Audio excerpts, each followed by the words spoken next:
Matul l-2014 kien hemm aktar minn 1000 pazjent illi rċieva s-servizzi ta' Hospice Malta, żieda ta' 100 pazjent fuq is-sena ta' qabel. Din l-organizzazzjoni rat ukoll aktar minn 50 pazjent ġdid kull xahar tas-sena illi għaddiet. Ħabbret dan iċ-Chairperson ta' Hospice Malta Lora Kaskun fl-okkażjoni tal-għoti tal-Premju taċ-Ċittadin 2014 mill-Parlament Ewropew.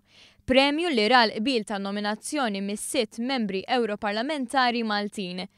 Kaskun ifissret kif dan il-każ iċ-ċittadin mhuwiex persuna waħda, iżda grupp sħiħ. Kunsill Maniġerjali li b'responsabbiltà kbira u b'mod volontarju jara li Hospice Malta titmexxa bl-aktar mod effiċjenti u effettiv.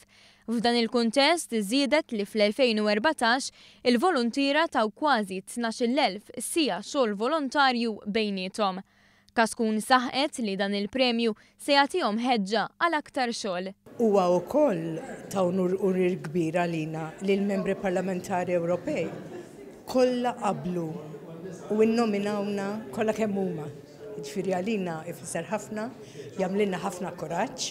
It acknowledges ix-xogħol sewwi li nagħmlu aħna u itina l-ispinta biex inkomplu naħdmu iżjed. F'din l-okkażjoni jitkellmu il-membri tal-Parlament Ewropew li l-kol kellhom kliem ta' tifħir għall-ħidma tal-Hospice Movement f'pajjiżna. Fissru kemm kien sinifikattiv li naqdu sitta flimkien sabiex jagħmlu din in-nomina u mmarkaw is-sabiħ tal-volontarjat f'pajjiżna.